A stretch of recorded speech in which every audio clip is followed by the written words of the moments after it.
Think Hey, my Paul. sorry. Oh no, Yeah, Paul, it's we're in, buddy. Don't worry about it. No one's gonna care. all right. Hello, Mr. Paul. Hello. How are you? Good, Um, thank you. Tell folks a little bit about you, and then I have a hypothetical to throw at you. all right. So, yep. Thank you for having me in the Yeah. podcasting. So, I am a fractional CMO and growth consultant. I'm a passionate problem solver when it comes to marketing strategy and business development as well, and growth overall. So I'm a very growth oriented individual. And how this journey started is, I think, when I backtrack all the way to my childhood, I just had instances where I've always been passionate about business and growing a business and thriving overall. So it kind of just bled into what I wanted to do for work. Also, it does help that marketing was my favorite subject in college before I chose my major. So eventually, when I had my first elective for marketing, I was like, well, I guess this is it. So that's how I ended up in marketing. So here's my hypothetical for you. Okay, you talk to various clients, prospective client. You end up, taking on this client or that client. You walk into different situations. It's sort of the nature of the job, right? Mhm. What's sort of like the best case scenario on day one when you walk into a client, and what's the worst case scenario when you walk into that company? Ooh, Probably the worst case is like there's no one there doing marketing, and they're like, marketing, why are you here? yeah. Worst case would be they don't know what you're doing there and why you're there. That Right. would be the worst case scenario. I think, um, I think worst also maybe a more realistic worst case scenario also is not being able to have a fruitful conversation that goes somewhere, or maybe having a lot of resistance, Right. maybe just to the idea and the concept of overall, especially when you're in an environment where people don't understand what marketing does. Best case scenario is that they are ready to go. They're looking for someone like you, and they just want to get down to the details, and you can start talking shop. That's the best case scenario. All right, that's good. Okay, so hi Sheila, Hi, good morning. and I forgot when we opened, but welcome to episode 159, both of you. Thank you for being here. Sheila, tell folks a little bit about you, and then I want to go over the best case scenario anyone could possibly walk into, and then the worst case scenario anyone could walk into as a fractional CMO. So, who Awesome. is Sheila? So I'm founder of Butler Marketing Group. I'm located in Orlando, but my clients are all over. And I started my business in May of 2023 based upon my superpowers. I transform brands, especially in private equity businesses, Mm-hmm. and they're merging, or there's some sort of M&A activity and they need to re-explain their brand in a different way. I optimize loyalty programs. I'm a fractional chief marketing officer. I also really love partnership marketing. I've got a deep background in that. And then a ton of marketing strategy expertise. And I love the variety, the fact that my clients come from all different industries and have very, very diverse needs, because it gives me the opportunity to do a lot of different things. So, what's sort of the best case scenario when you walk into a new client, and what's the worst case scenario? Well, the best case is, to Paul's point, they're ready to just roll up their sleeves, right?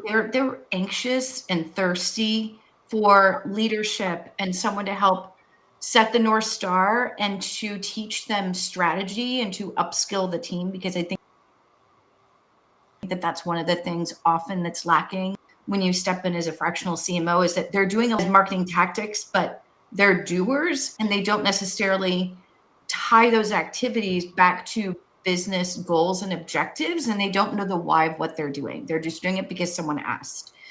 I think the Right. worst case scenario is when they come in and there's a resistance and they look at you thinking, we don't need you. Why did someone invite you? What are you Yeah. doing here? We don't want you. I think that's the worst, because then you're already sort of coming from this position of defense, when likely the CEO is the person who brought you in, And a lot of people are just wondering, how did that happen? Because they're not part of that conversation.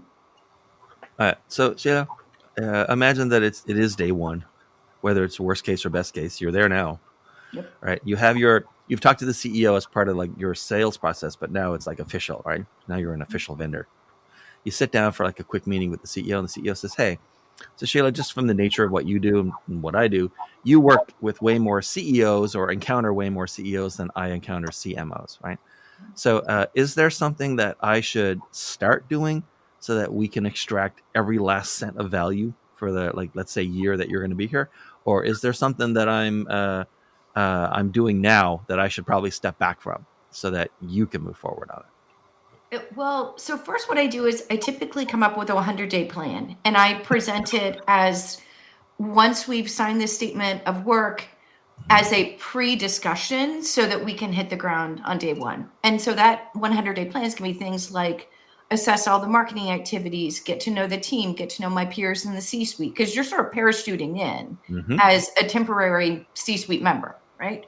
And so really understanding what's going on and what's working and what isn't, and getting to know your team and building trust and having really open dialogue. What I would say is, from the one-on-one discussions with the CEO, I think one of the early discussions is, what's the expected rate of change that you're looking for in my role? Some organizations move at a glacier sort of pace, and others are very rapid. And so to understand what that expectation is from the CEO, and then, where does my role end and yours begins? What have you been doing? Because they've probably been a temporary CMO, kind of filling in gaps and plugging holes.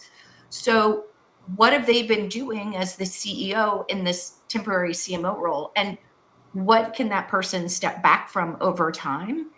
And what's that handoff, right? But I think you have to ask a lot of questions, and you need to be a very good listener, and really establish good communication from the very beginning. Paul, how about you? What do you think? What do you hope that the CEO would start doing, or the inverse of that, just stop doing, so that you can do your job?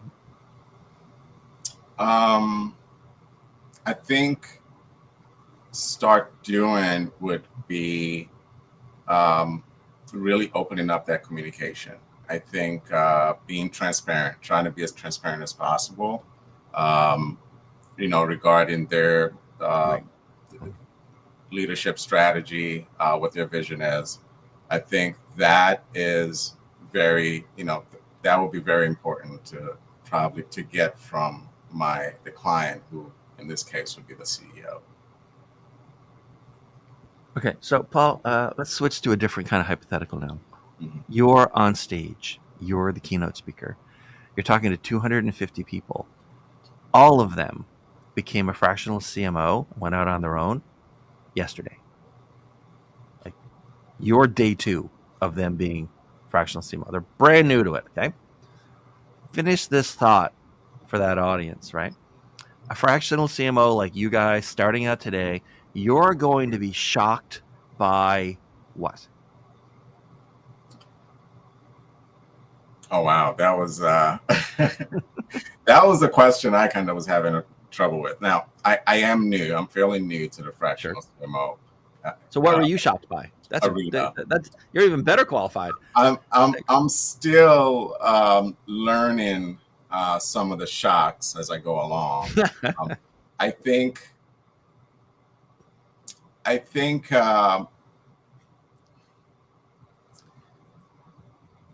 have an answer for you. Having talked to 400 plus fractional CMOs in the last year, I'll let you go ahead, because maybe I could. Yeah. Because I think my answer is going to be your answer. That's why I'm offering it.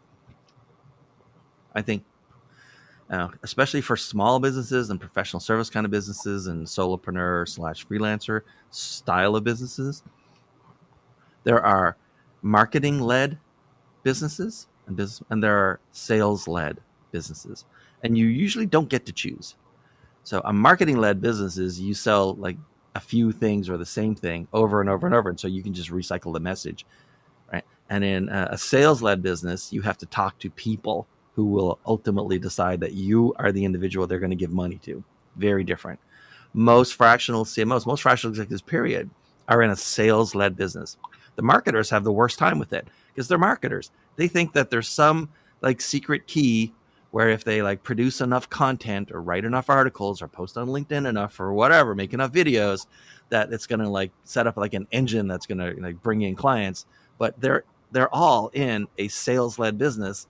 And unfortunately, you just need to talk to a lot of individuals who might have money and opportunities. It's slow. You can't scale it the same way you could scale a marketing size. Marketing just needs some creativity, some discipline, and money, right? And just like throw money into the hopper. Whereas sales-led, very different. But I think fractional CMOs, the sort of biggest shock they have is that they're salespeople now selling marketing. They're not marketers selling a product or a service. How'd I do?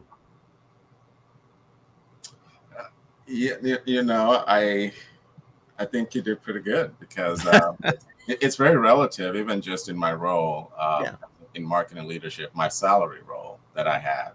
Mm-hmm. You have to learn how to sell marketing. Because honestly, a lot of people don't understand what marketing is.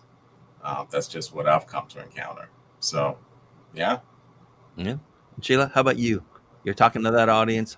They're all like day 2 fractional CMOs. I mean, they're experienced. They've been, they've led marketing in inside corporate, but now they're out on their own. And the thing they're going to be shocked by the most is what? There are many CEOs who do not understand marketing. Mm-hmm. They don't understand the difference between branding and messaging and strategy. Or they'll ask questions like, tell me about your experience in digital marketing. Which part? Yeah. It's not so simple and one-dimensional. That's been the piece that's been surprising to me, is that there's a great deal of explanation. Fortunately, I've worked for some CEOs and they've been very transparent and say, part of your job is to educate me and your peers in the C-suite to teach us marketing because we don't know it. Maybe I had one class in college, and college was 25 years ago. And that's if you're lucky that they took one class at all. So there's a great deal of education that comes along with it, because I think in part, it's very difficult for them to understand and measure the value that you're bringing to the organization if they fundamentally don't understand the basics of marketing and the difference in the activities. Right. No. Okay, so Sheila, finish this thought for me. Many clients just don't understand what? Well, so when you are a fractional CMO, you don't come with a magic wand. So when you come into an organization, folks, there is a magic wand. You should pay people a lot of money to get them. Don't listen to her. I live near Disney, and so the fairy godmother has one, but I personally do not. I wish I did. It would be a lot easier. The reason why I bring that up is that I think that there's an expectation when a fractional is brought in. It's the organization is at an inflection point, and they need someone to come in and very quickly start to create change in the organization. If the organization has been losing money for years and years and years, it is an unrealistic expectation, and you're being set up to fail, frankly. If the expectation is in 90 days, you're going to come around and like literally start cranking out money for the organization. It doesn't work that quickly. And Paul, how about you? Most clients just don't understand what? Actually, I want to second also Sheila on that point, that marketing is, it's not magic, that, it's very strategic, that a lot of value comes in strategy. I've had a recent, a client that I work with where when it comes to selling marketing here, and I had to sell and say, well, strategic value is just as valuable as creatives. So, creative strategy and marketing strategy are of equal value. And without having been able to do both, it dilutes any of the solutions that we come up with.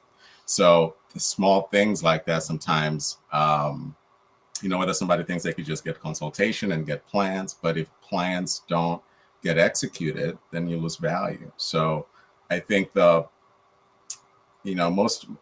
most clients I come across don't understand how heavily strategic marketing is. I think that's the one thing that I'm coming across. Yeah.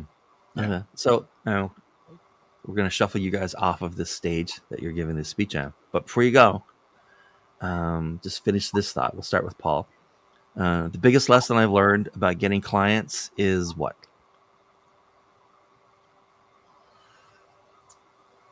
The biggest lessons I've learned about getting clients so far is understanding, setting expectations very clearly. And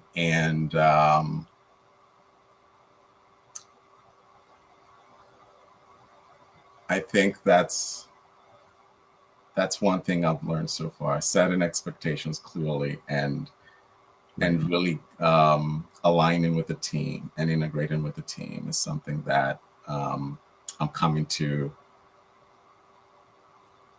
and how to integrate with the team effectively. Some of the lessons that I've really taken away. And Sheila, how about you? If you're going to talk to this audience, they need to go find clients. The biggest lesson for like getting your client or getting your first client is what? It is a long sales cycle. Yeah.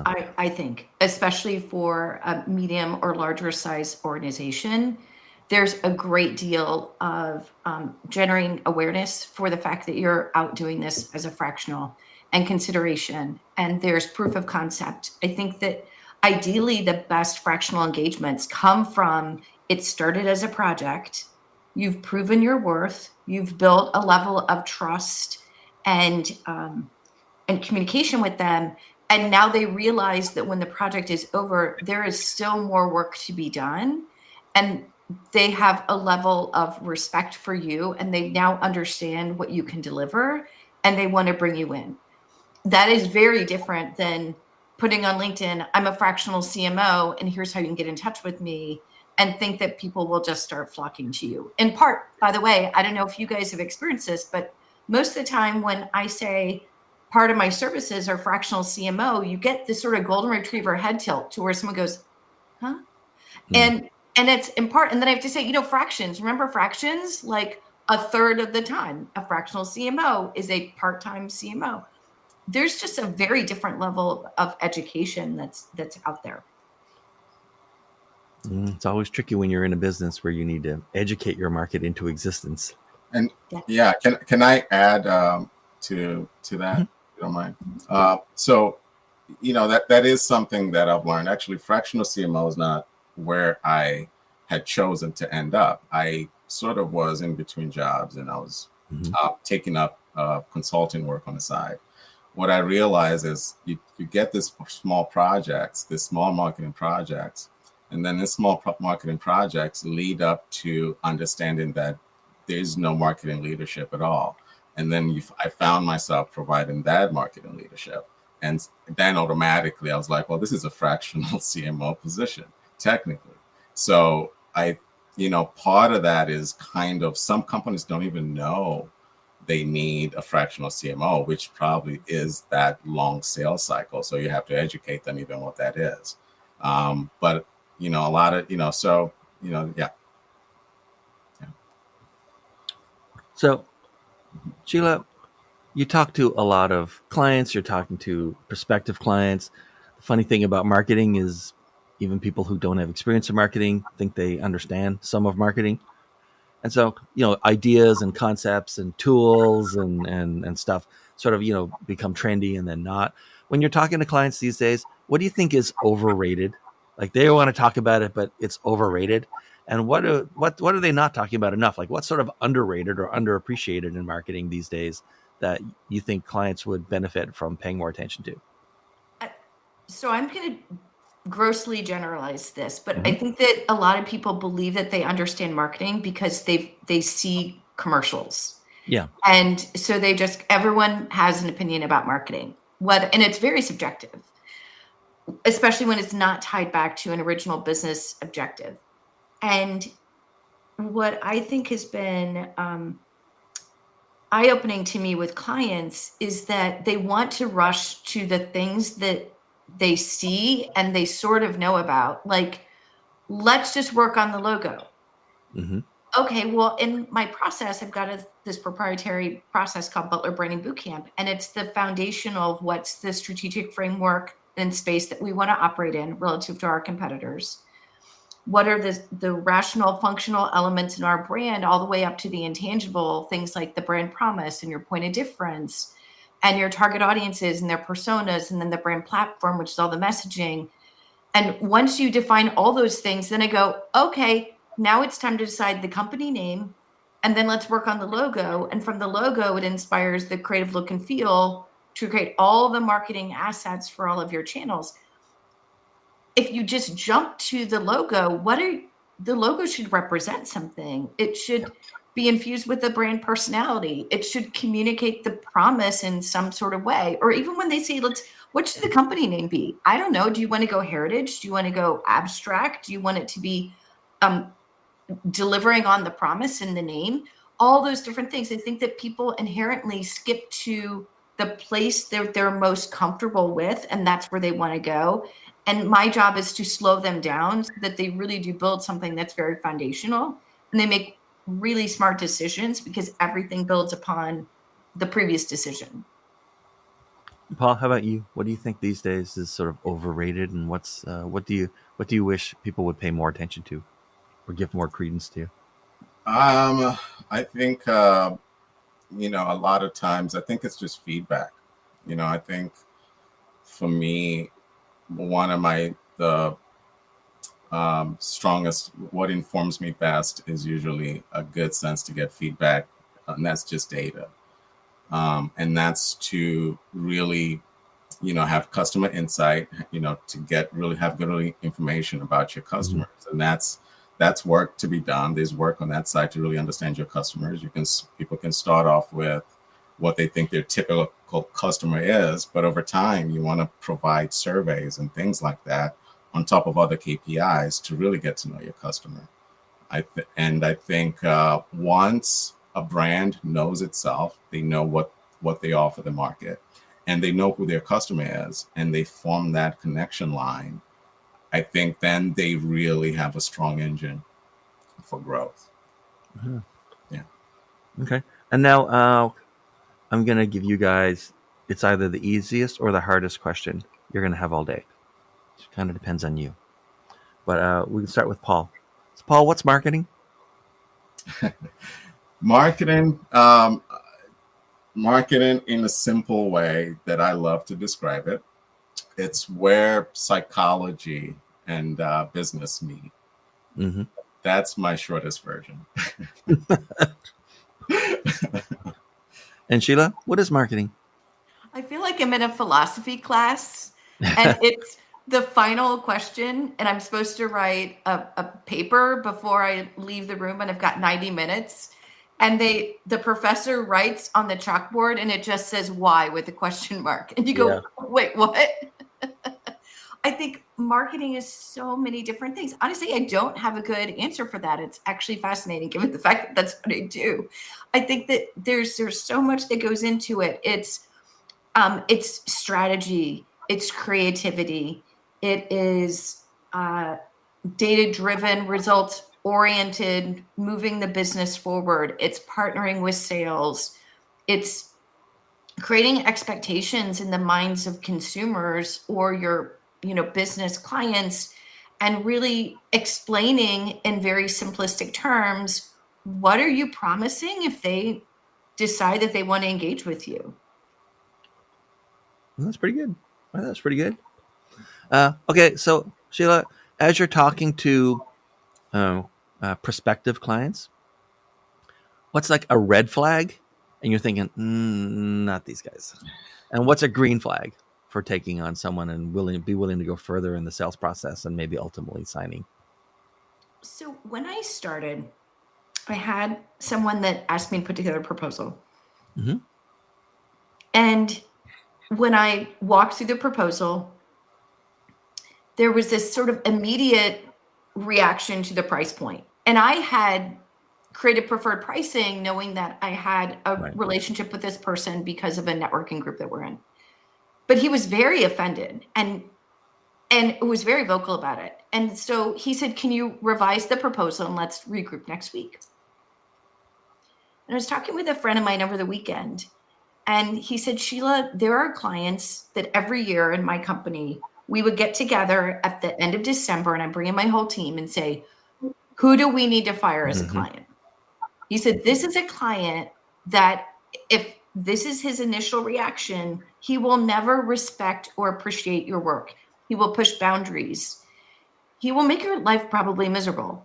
And there's a thing that you can add, which I love. It's called a PETA tax. It's basically, if you're going to be a pain in my ass, I might just tack on a little bit more so that if I find that you're kind of like scope creeping or whatever, I can just say, you know what, but there's a little bit of a PETA tax built in there, so I can take this. But this particular instance, I thought, yeah, my friend is right. This is not how I should be treated.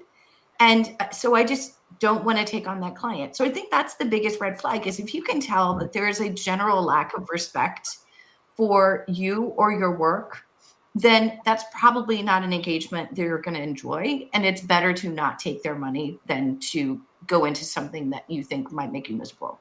The green flag is just the reverse, which is someone who really wants to embrace and understand and welcomes you because they realize that there really is a need for what you do with it, and that need is not in existence at the organization.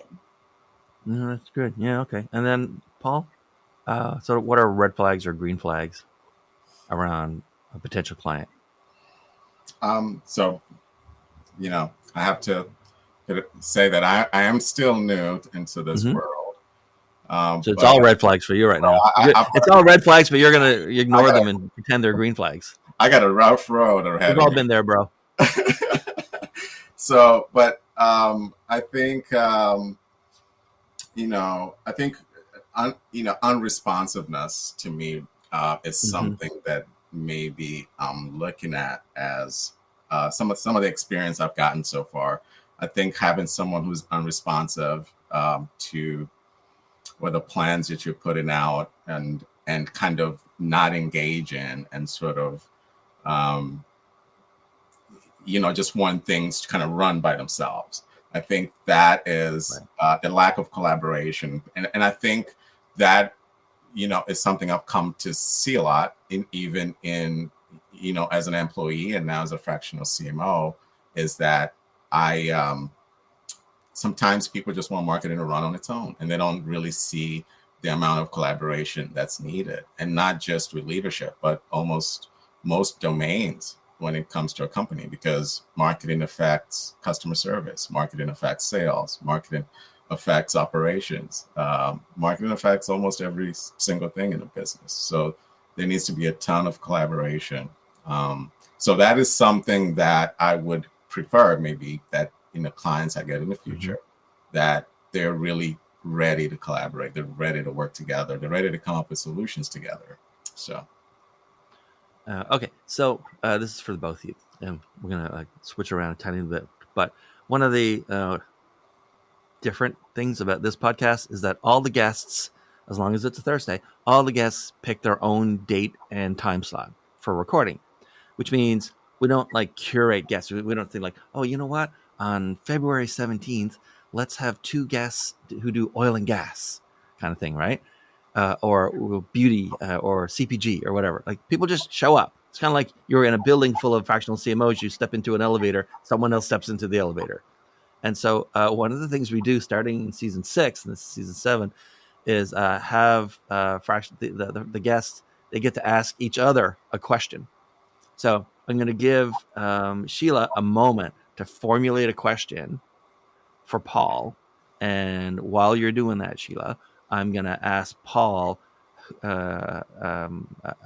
just an outro question, and then we'll switch it back. So think up a question for Paul. Ask him anything you want. A bunch of people have asked a bunch of questions at this point. Everything from how do you find your clients to revenue questions, anything you want. And then Paul, these days, who should be reaching out to you, and how should they connect with you? Yes. So Organizations or leaders or marketing leaders.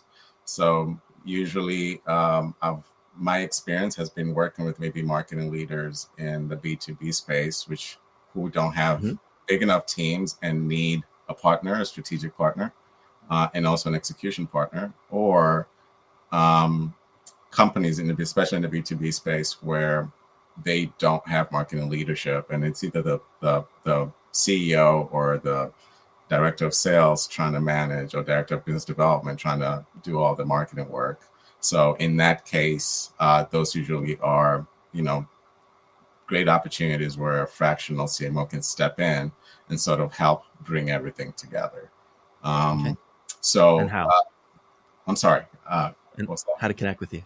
And how to connect with me? So they can connect with me by sending me an email at paul@biashabiz.com, or they can look for me on LinkedIn. Name is Paul Mutuura, and send me a DM. Or just connect with me on LinkedIn. All right. Sheila's going to ask you a question, then you're going to ask her a question. So, Sheila, what's your question for Paul? So, Paul, you probably receive the same type of emails and LinkedIn messages on a weekly basis around people who are offering to bring you leads, right? Have you spent any time and dollars investing in some of these lead gen types of opportunities, such as like LinkedIn Sales Navigator? And if you have you found those to be successful for you? I do get those leads, and sometimes I'm like, did this work? When I see those messages, because I sometimes, my marketing brain kind of interrupts. But I do know from experience that LinkedIn can be a great source for leads. I think it's all about the strategy that someone approaches. I haven't worked with anyone to generate leads on there, but I have used LinkedIn before to generate leads. So I've been one of those people probably sending a message. And it can work very well. I think there needs to be work on, of course, on building credibility as well. Having your website and all those things help at the same time. But I do believe, and I do have experience with LinkedIn being a very successful way to get leads. Yes. Okay. Yeah. And then Paul, you can ask Sheila a question, and while you're formulating it, Sheila, these days, who should be reaching out to you? And by the way, I forgot to mention, I used to live in Orlando. I lived in Oviedo, and then down by UCF. My wife's from there. Her family's been there since the '60s, and so it's a very transient kind of city, like Las Vegas. So, but there are people who live there for generations. Surprised me. And so, who should be reaching out to you these days? Like kinds of companies, size of companies, and then what's the preferred way to get in touch with you? So they can reach me at Sheila@butlermg.com. ButlerMG stands for Butler Marketing Group. I think that the lane that I'm finding is really evolved over time. It tends to be medium to larger size organizations, right. And also in private equity, because of the need to bring organizations together and create new brands as part of the function of bringing disparate organizations together. It's been really fun for me. So yeah, or LinkedIn. So Sheila Butler in LinkedIn as well. I'm happy to reach out to people. And in fact, I'm happy to offer a free 20-minute consultation if people just want to brainstorm a little bit and get some thoughts from me, and then see if there's an opportunity to engage further. Right, yeah, it's dangerous. Say on a podcast, people can have 20 minutes of your time for free. Okay, and then Paul, what's your question for Sheila? Oh man, I was going over like 3 questions, and I'm like, which one should I go with? But I'm curious to, what do you think is probably like the top 3 pain points that your audience has in when they're seeking you and they want to work with you? Well, you'd be surprised at how many organizations actually don't have a marketing budget, and they don't have KPIs, and they're not measuring their work. So I think that's part of it. Another part of it is they don't really understand the strategy needs to tie to business objectives. And then the strategy drives the choice of tactics in owned, earned, and paid channels. And so they're doing a lot of things, but they don't know why they're doing it. And they're not measuring the effectiveness of what they're doing. And then I think the third one has been it's uncomfortable for some organizations to make decisions and stick with them. And especially with my Butler branding bootcamp process, everything is very foundational. You lay a brick, and then you put the next brick on top of it, and you build and build and build, which means you want to be very thoughtful about the decisions that you're making. But once you made that decision, we're not going back again. We're not changing it. And I think that sometimes there's this fear that I'm going to make the wrong decision, so I don't want to make a decision at all. And that tends to elongate the engagement with a client if they're at this point to where they want to ask a lot of people their input because they're worried that they're going to make something, worried that they're going to make a decision that they'll regret later. All right, guys, this has been fabulous. These answers were great. Really good. You never know. Guests show up. You never know. Honestly, but it was great. Okay, so that's it. Everyone knows how to get to you guys and who should be trying to contact you. And so thank you both for being here, Paul and Sheila. And thanks for watching. You're probably watching this as a clip, but in case you're not, hi. Thanks for being here. And we'll see everyone next time. See everyone. Thank you. Thank you.